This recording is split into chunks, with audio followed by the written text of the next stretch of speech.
Hello interwebs, and thanks for tuning in to TradeChat. My name is Panzer, and today I'm going to be talking about what we learned at the Mists of Pandaria press tour. I hope you enjoyed today's video, and if you do, remember to rate it thumbs up.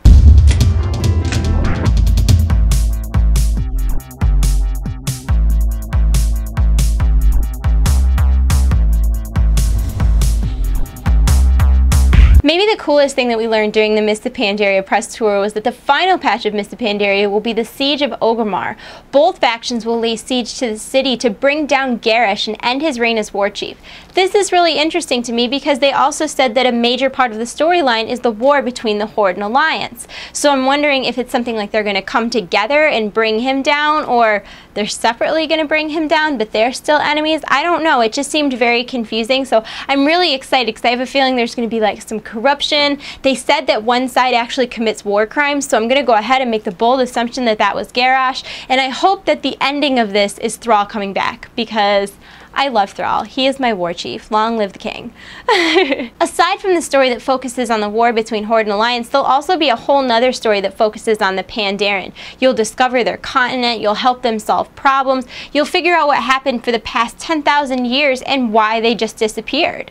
Another interesting thing is that devs said that the patches in Mists of Pandaria are set up almost like sequels to the box product, meaning that you won't have quest lines just drop off. They should continue and evolve and change as the game is patched. This is really interesting to me because a lot of quest chains do just drop off, so I'm interested to see them really continue the story throughout the expansion. Devs also said that this expansion is almost going to be like an adventure or a vacation to get you prepared for more serious future expansions, which was super interesting to me, and it's very exciting to foreshadow future expansions. Like I said, in my opinion, Cataclysm was a really good foundation to build the game on. It's almost like all of the things that needed to be updated over the years kind of were added in Cataclysm, and they really laid the groundwork for Mists of Pandaria to be an awesome expansion. And what they're saying basically is that Mists of Pandaria is going to be a super fun expansion, and that possibly the next expansion after Mists of Pandaria will be a more serious, hardcore, I guess. I don't know. This is just me going on what they said, but that's what I took out of it, and I think it's really interesting. Random fact: Pandaren were seriously considered to be an alliance race in Burning Crusade instead of the Draenei. I also noticed they talked about the loot system in LFR being changed so that everyone can roll individually, and then upon winning a roll, if a boss has an item that you can use, you will win it. So I don't know if this means that rather than rolling on each piece of gear, that as soon as you kill a boss, everybody rolls, and then the highest rollers get the gear they need, so that maybe people aren't doubling up on gear per boss. If that is the way that's going to work, that's kind of interesting, but I'm still not sure how I feel about it, because what if there's like two pieces that you need off of one boss, like say a trinket and a tier piece drops? Like, do they choose for you? Do you get first pick if you get the higher number? That's really interesting to me. They said that if this loot system does work, that it may expand beyond LFR. Two very exciting things that I saw on the press tour is that they added an 11th character slot, and they also enabled AoE looting, which if you're like me and you enjoy running old dungeons and soloing things, then you know that the longest part in situations like that is going and looting everything individually. So annoying. So I'm really, like, I can't express to you how excited I am about AoE looting. That was such a necessary change. There was a lot of buzz surrounding the idea that there could be new race models in Mists of Pandaria, and although Blizzard hasn't denied that they're going to do it, they didn't have anything to show during the press tour. So if they are going to update character models, it's probably going to be patched in the way that Druid forms were in the past. There should be plenty of max level content for level 90s in Mists of Pandaria. They're planning on 9 new heroics as well as 3 new raids with 14 bosses in 3 different difficulties. They're also adding 2 world bosses, which is super exciting. I used to remember in BC doing like Gruul Mag and then killing some world bosses. Super fun. They're also adding something called a scenario, which is going to take place at level 90 in an instance, and it'll give a reputation reward or valor points. And you won't need a specific group build like a tank healer and a DPS. Like, all DPS is fine. And they should take between like 10 and 30 minutes, so they're kind of like quick mini heroics, I guess, which sounds sounds pretty cool. Plus they're adding the challenge modes, which is really neat. I'm going to go into them a little further in another video, but challenge modes, you go into an instance and everybody's gear is scaled down. It's based completely on your skill, the way you use your character, and your knowledge of the instance, and you can get a bronze, silver, or gold medal depending on how fast you complete it.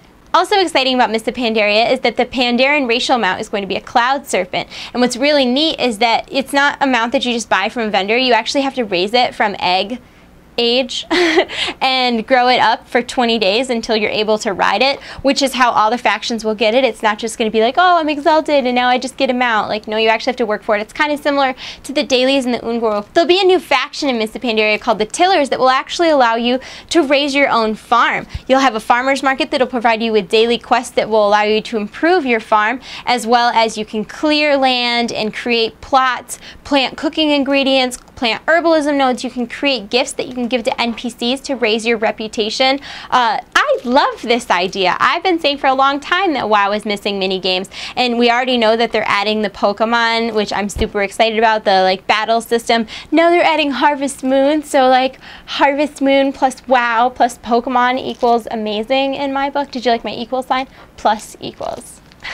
In Mists of Pandaria there will be 7 zones, while currently there's only 5. This was done to add more content to the game and to give players a less linear progression, allowing them to take different paths while leveling, since they know a lot of people will be leveling for the 2nd, 3rd, 4th, or 5th, or however many times. And personally, being that I'm like an absolute altaholic and I have a billion characters and have done every quest 8 million times, I love this idea, and I know that I'll be leveling a panda, so I'm excited to see all the new quests in the new areas that they added.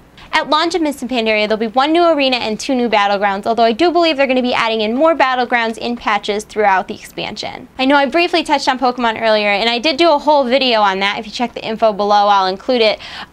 They did mention that they want the pet battles to be very fun and casual, so they're only going to track your wins and not track your losses. And when fighting another player, your name won't be displayed, so it should, I don't know why anybody would troll someone in a pet battle anyways, but I guess it'll alleviate trolling. And like, personally, I think it's kind of dumb that they're not going to show you your win-loss ratio. That's the kind of thing that I like, and I think I can handle knowing how many pet battles I lost Blizzard. I'm not that sensitive, so I don't know. That's kind of a weird thing for me. I would like to know my win-loss ratio, but I guess I don't know who they're catering to in that one. Another thing that I wanted to touch on, just because the wording was a little peculiar for me, was they said currently every race except for Goblin and Worgen can be a monk. And I found it really interesting that they would use the word currently. Does this mean that that's something they're going to patch in the future?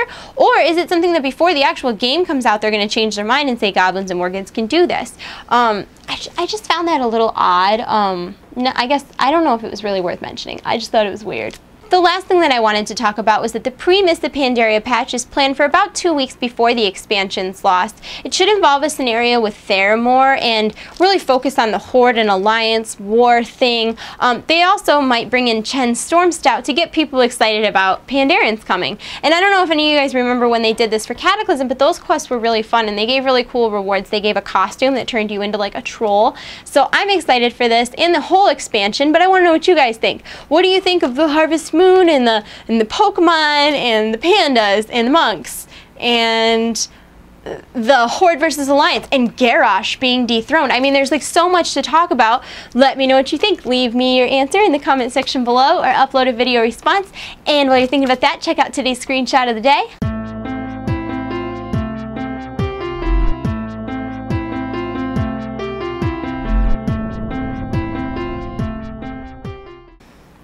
And it looks like that's my cue, guys. Thanks for tuning in. Remember to comment, thumbs up, and subscribe. Stay tuned. I've got a lot of videos planned for this week. I plan on doing the monk baseline abilities, the monk talents, all 3 of the monk specs, as well as in-depth on challenge modes and possibly the new zones. I've already filmed the Warlock video. I just have to edit it, and the Warrior video is already written, so I'll be doing that. Shamans will also be coming soon. I'm super busy, so I will see you in another video in the future, or if you're in the future, then I'll see you now.